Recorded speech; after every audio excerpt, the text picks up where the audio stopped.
College की एक professor थी जो क्लास में हमेशा सख्त और बेहद संजीदा नजर आती थी। स्टूडेंट्स उसे देखकर सीधे बैठ जाते थे क्योंकि उसके चेहरे से ही रौब टपकता था। लेकिन असल हकीकत कुछ और ही थी। वह प्रोफेसर अपने ही एक स्टूडेंट की तरफ दिल ही दिल में खींचती चली जा रही थी। पढ़ाते वक्त वह पूरी क्लास पर नजर रखती थी, मगर उसकी निगाह बार बार सिर्फ उसी एक लड़के पर ठहर जाती, जैसे बाकी सब लोग उसके लिए मौजूद ही ना हों। एक दिन वह स्टूडेंट परेशान हो गया। हिम्मत जुटाकर उसने पूछ ही लिया, मैडम, आप यहां पढ़ाने आती हैं या फिर किसी और वजह से? यह सुनकर प्रोफेसर ने गुस्सा नहीं किया, बल्कि हल्की सी मुस्कान के साथ बोली, इसका जवाब मैं तुम्हें छुट्टी के बाद अकेले में दूंगी। घंटी बजी। क्लासरूम धीरे धीरे खाली हो गया और थोड़ी ही देर में वहां सिर्फ वही दोनों रह गए। स्टूडेंट ने कहा, अब तो बता दीजिए आप क्या कहना चाहती थीं। तभी प्रोफेसर ने ऐसी बात कही जो आमतौर पर एक औरत सिर्फ अपने शौहर से कहती है। अब सवाल यह था, क्या उस लड़के ने हिम्मत दिखाकर इनकार कर दिया, या उस प्रोफेसर की जिद के आगे वह झुक गया, या फिर जवानी के जोश ने उसे सोचने का मौका ही नहीं दिया? इन सब सवालों के जवाब जानने के लिए इस कहानी को आखिर तक जरूर सुनिए। आज की कहानी है एक ऐसे लड़के की जिसका नाम रोहन था। रोहन एक बेहद गरीब घराने से ताल्लुक रखता था। घर की हालत इतनी खराब थी कि कई बार पूरा परिवार 2 वक्त की रोटी भी नहीं खा पाता था। अक्सर ऐसा होता कि सब लोग सिर्फ एक वक्त खाकर अपना गुजारा कर लेते। इसकी वजह सिर्फ एक थी, ताकि जो थोड़े बहुत पैसे बचें वो रोहन की पढ़ाई और उसकी किताबों पर खर्च किए जा सकें। पैसे कम थे मगर दिल बहुत बड़े थे, रोहन के भी और उसके माँ बाप के भी। तीनों के दिल में बस एक ही ख्वाब था, रोहन पढ़ लिख कर कुछ बड़ा बने, अपनी जिंदगी भी बदले और अपने माँ बाप की भी। रोहन बचपन से ही बेहद शांत और मेहनती लड़का था। वह बेकार की बातों में वक्त जाया नहीं करता था। जो काम हाथ में लेता उसी में जुटा रहता। किताबें उसकी सबसे करीबी दोस्त थीं। दिन हो या रात वह ज्यादातर वक्त पढ़ाई में ही लगा रहता। पाठ दोहराना, सवाल हल करना और हर साल अच्छे नंबर लाना उसकी आदत बन चुकी थी। माँ बाप की सारी उम्मीदें उसी से जुड़ी थीं, इसीलिए वे अपनी जरूरतें कम करके रोहन की तालीम पर पैसा खर्च करते थे। उन्हें पूरा यकीन था कि उनका बेटा होशियार है, पढ़ लिख कर कुछ न कुछ जरूर बनेगा और बुढ़ापे में उन्हें सुकून की जिंदगी देगा। मेहनत करते करते रोहन 10वीं कक्षा तक पहुंच गया। उसे अच्छी तरह एहसास था कि यह साल उसकी जिंदगी का सबसे अहम मोड़ है। उसने दिल में ठान लिया था कि इस बार शानदार नंबर लाकर दिखाने हैं, ताकि मेरिट पर किसी अच्छे कॉलेज में दाखिला मिले और आगे चलकर अच्छी नौकरी का रास्ता खुले। इसी सोच के साथ उसने दिन रात पहले से भी ज्यादा मेहनत शुरू कर दी। कमरे की खामोशी, किताबों के पन्नों की सरसराहट, दीवार पर लगी घड़ी की टिक टिक और रोहन के हाथ में चलता पेन, सब उसके संघर्ष की कहानी सुना रहे थे। फिर आखिरकार इम्तिहान के दिन आ गए। रोहन पूरी तैयारी के साथ स्कूल पहुंचा और हर पेपर पूरे ध्यान से दिया। हर इम्तिहान के बाद वह सवालों को दिमाग में दोहराता और अगले पेपर की तैयारी में लग जाता। उन दिनों घर में दुआओं का सिलसिला जारी रहता। जब परीक्षाएं खत्म हुईं तो 2 महीने का इंतजार शुरू हो गया। इस दौरान भी रोहन ने पढ़ाई नहीं छोड़ी और साथ साथ माँ बाप के कामों में हाथ बंटाता रहा। दिन गुजरते गए, लेकिन नतीजे की हल्की सी बेचैनी दिल में बनी रही। फिर वह दिन आ ही गया। सुबह की पहली रोशनी में रोहन ने नहा धोकर अपनी साफ वर्दी पहनी। आईने में खुद को देखा तो हाथ हल्के हल्के कांप रहे थे। दिल में बस यही सवाल था, पता नहीं क्या होगा। रास्ते भर दिल जोर जोर से धड़कता रहा। स्कूल पहुंचा तो नोटिस बोर्ड के सामने काफी भीड़ जमा थी। कोई खुशी से चिल्ला रहा था तो किसी की सांसें अटकी हुई थीं। रोहन धीरे धीरे आगे बढ़ा, नोटिस बोर्ड के सामने खड़ा हुआ। एक पल के लिए आंखें बंद की, फिर हिम्मत जुटाकर धीरे से आंखें खोलीं। उंगली से लिस्ट में अपना नाम ढूंढने लगा और अचानक उसकी नजर अपने नंबर पर जा ठहरी। 500 में से 460।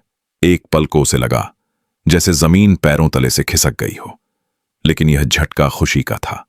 आंखों से आंसू अपने आप बहने लगे उसने खुद को संभाला, गहरी सांस ली। कुछ दोस्तों ने कंधे पर हाथ रख दिया। वाह रोहन, कमाल कर दिया। चारों तरफ से आवाजें आने लगीं, लेकिन उस वक्त रोहन को सिर्फ अपनी दिल की धड़कन सुनाई दे रही थी। तभी एक चपरासी आया और बोला, सर ने आपको ऑफिस में बुलाया है। रोहन ने चुपचाप सिर हिलाया और तेज कदमों से स्टाफ रूम की तरफ बढ़ गया। रोहन पीछे वाले ऑफिस की तरफ बढ़ा। दरवाजा आधा खुला था। उसने हल्के से दस्तक दी। अंदर से आवाज आई, आओ रोहन। प्रधानाचार्य खड़े हुए, मुस्कुराते हुए उसे हाथ मिलाया और बोले, बधाई हो रोहन, तुम हमारे स्कूल के पहले छात्र हो जिसने इतने शानदार अंक हासिल किए हैं। तुमने सिर्फ अपने माता पिता का ही नहीं, पूरे स्कूल का नाम भी ऊंचा किया है। रोहन के होंठ हल्के से कांप गए। वह बस इतना ही कह पाया, धन्यवाद सर। प्रधानाचार्य ने फाइल बंद करते हुए कहा, मुझे पूरा भरोसा है कि तुम्हें किसी बड़े कॉलेज में मेरिट के आधार पर दाखिला जरूर मिलेगा। फोन कॉल भी आ सकती है या फिर चिट्ठी। खुद को तैयार रखना, क्योंकि अब तुम्हारा असली सफर शुरू होने वाला है। रोहन ने सम्मान से सिर झुका दिया। कुछ ही दिनों बाद रोहन के घर एक पोस्टमैन आया। उसके हाथ में एक मोटा सा लिफाफा था जिस पर भारत के एक प्रसिद्ध कॉलेज का नाम लिखा था। रोहन ने कांपते हाथों से वह लिफाफा लिया और जल्दी से खोल लिया। जैसे ही उसने पत्र पढ़ा, उसकी आंखें खुशी से चमक उठीं। पत्र में लिखा था, बधाई हो, आपको हमारे कॉलेज में मेरिट के आधार पर चुना गया है। यदि आप यह प्रस्ताव स्वीकार करते हैं तो कृपया एडमिशन फॉर्म और फीस जमा करें। रोहन का दिल जोर जोर से धड़कने लगा। उसने तुरंत यह ऑफर स्वीकार कर लिया, लेकिन उसी पल एक चिंता भी मन में आ गई। कॉलेज की फीस बहुत ज्यादा थी। पत्र में लिखा था कि मेरिट की वजह से 50% की छूट मिलेगी, फिर भी बाकी रकम उसके लिए बहुत बड़ी थी। रोहन उदास होकर बैठ गया। तभी किस्मत ने एक बार फिर उसका साथ दिया। सरकार की तरफ से उसे स्कॉलरशिप मिल गई। उन्हीं पैसों से उसने न सिर्फ एडमिशन फॉर्म भरा, बल्कि पूरी फीस भी जमा कर दी।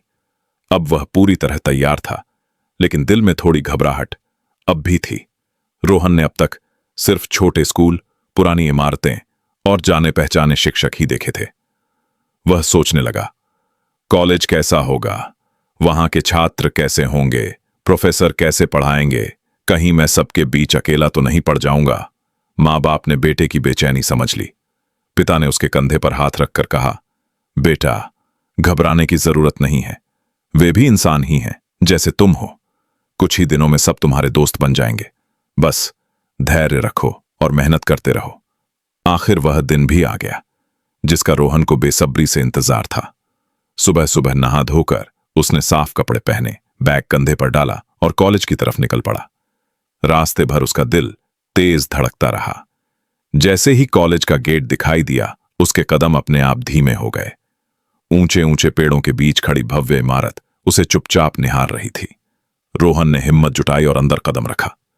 वह सीधा अपनी क्लास तक पहुंचा। जैसे ही वह कमरे में दाखिल हुआ, सामने की कुर्सी पर प्रोफेसर राधा बैठी हुई थीं। यह उनकी पहली झलक थी। राधा की नजर जैसे ही रोहन पर पड़ी, वह एक पल के लिए ठहर गईं। क्लास में मौजूद बाकी सब लोग मानो उनकी नजरों से ओझल हो गए और उनकी निगाहें सिर्फ रोहन पर टिक गईं। रोहन चुपचाप जाकर अपनी सीट पर बैठ गया। धीरे धीरे बाकी छात्र भी क्लास में आने लगे। कुछ देर बाद प्रोफेसर राधा ने सभी को खड़े होने के लिए कहा। उन्होंने गंभीरता और सलीके से क्लास के नियम और पढ़ाई का तरीका समझाया। फिर एक एक करके सभी छात्रों से छोटा सा परिचय लिया, लेकिन उनकी नजर बार बार रोहन की ओर चली जाती थी, जैसे भीड़ में भी वह उसे पहचान लेती हो। दिन का समय खत्म हुआ, घंटी बजी और छात्र बैग उठाकर बाहर जाने लगे। रोहन भी दरवाजे की तरफ बढ़ रहा था। तभी पीछे से आवाज आई, रोहन, जरा रुकना, मुझे तुमसे बात करनी है। यह प्रोफेसर राधा की आवाज थी। रोहन एक पल के लिए चौंका, फिर मुड़ा और उनके सामने खड़ा हो गया। राधा ने उसकी आंखों में देखते हुए पूछा, तुम ही हो ना जिसने 500 में से 460 अंक हासिल किए हैं? रोहन ने हल्की झिझक के साथ सिर हिलाया। जी मैम। राधा मुस्कुराई और हल्के मजाक में बोली, यह सब किस्मत का कमाल है या सच में बहुत मेहनत की है? रोहन थोड़ा शर्माया और चुप रहा। राधा ने भौहें उठाईं। क्या बात है, कहीं बोलना भूल गए हो क्या? यह सुनकर रोहन के चेहरे पर हल्की सी मुस्कान आ गई। उसने नम्रता से कहा, नहीं मैम, ऐसा नहीं है। मैंने मेहनत की है और मेरे मां बाप की दुआएं मेरे साथ थीं। राधा गंभीर हो गई। अच्छा, तो तुम सच में एक मेहनती छात्र हो। फिर वह एक पल रुकी और आगे बोली। प्रोफेसर राधा ने शांति से कहा, अगर चाहो तो मैं क्लास के बाद कुछ छात्रों को अलग से पढ़ाती हूँ। निजी ट्यूशन देती हूँ, जिससे पढ़ाई और मजबूत हो जाती है। बाकी छात्र इसके लिए फीस देते हैं, लेकिन तुमसे कोई फीस नहीं लूँगी।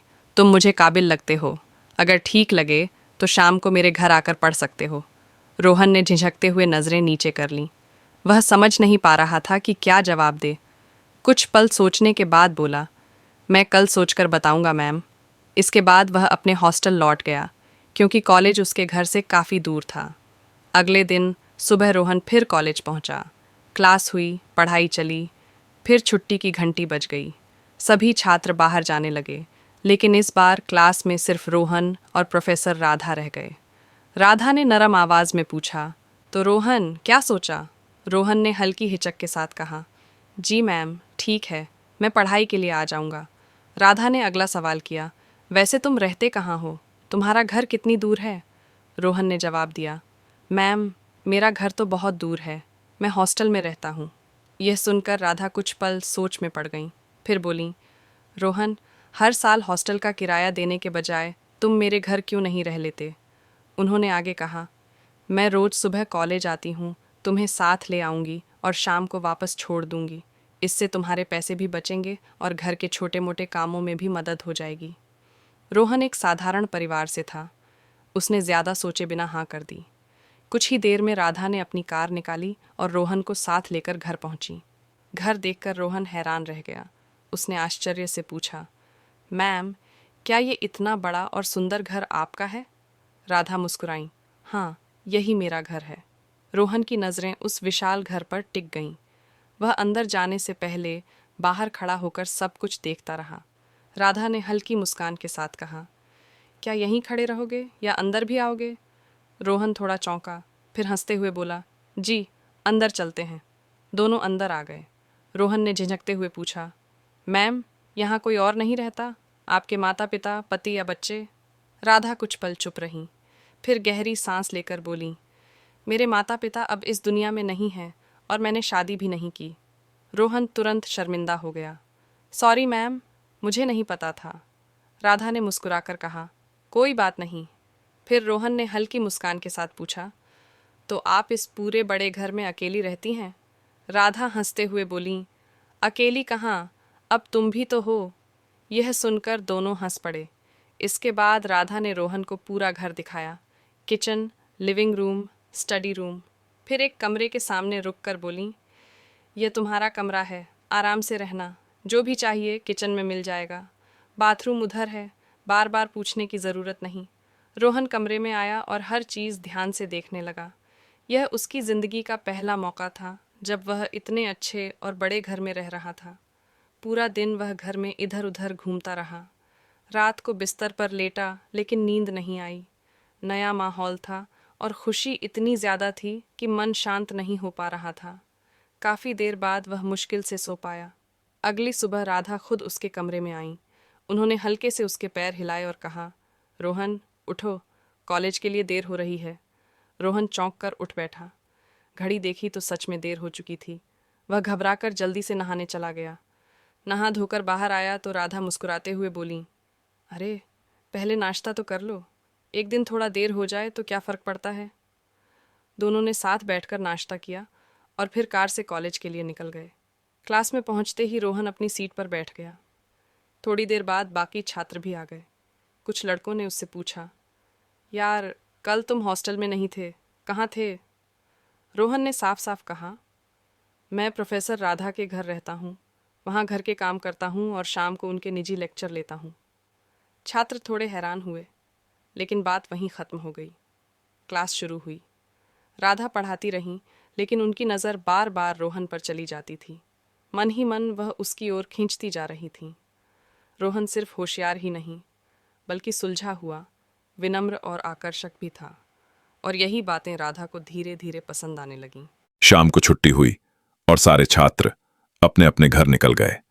राधा ने रोहन को रोका और नर्म लहजे में बोली, आज सीधे घर नहीं चलेंगे, पहले बाजार चलते हैं, कुछ सामान लेना है।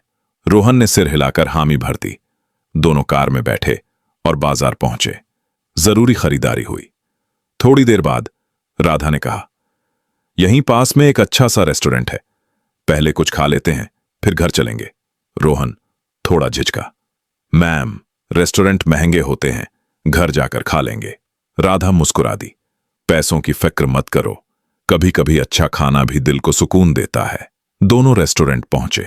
खाना आया तो रोहन ने पहला कौर लेते ही कहा, मैम, मैंने जिंदगी में इतना अच्छा खाना कभी नहीं खाया। राधा हंस पड़ी। अच्छा लगा ना? दोनों ने सुकून से खाना खाया, फिर थोड़ी और शॉपिंग की और घर लौट आए। घर पहुंचकर रोहन अपने कमरे की तरफ बढ़ा ही था कि राधा ने आवाज दी, रोहन, जरा 5 मिनट यहां बैठो। रोहन रुक गया और पास आ गया। राधा सोफे पर बैठी थीं। उन्होंने इशारे से कहा, यहां बैठो। रोहन थोड़ी दूरी पर बैठ गया। राधा हल्के से उसकी तरफ सरक आई और नर्म आवाज में बोली, कॉलेज में तुम मेरे छात्र हो, लेकिन इस घर में हम दोस्त हैं। इतनी झिझक क्यों? खुलकर बात किया करो। रोहन चुप रहा। तभी राधा गंभीर होकर बोली, मैंने तुम्हें यहां सिर्फ इसलिए नहीं रखा कि आओ, खाओ और सो जाओ। ये बड़ा घर मुझे अक्सर जेल जैसा लगता है। मैं अकेली हूं, कोई नहीं जिससे दिल की बात कर सकूं। यह सुनकर रोहन चौंक गया। वह समझ गया कि राधा अपने अकेलेपन की बात कर रही है। कुछ पल बाद उसने धीरे से कहा, मैं इसलिए ज्यादा नहीं बोलता था कि कहीं आपको बुरा ना लगे। राधा ने हल्की मुस्कान के साथ कहा, मैं बुरा क्यों मानूंगी? मैं तो चाहती हूं कि घर खाली ना लगे, कोई हो जिससे बात कर सकूं।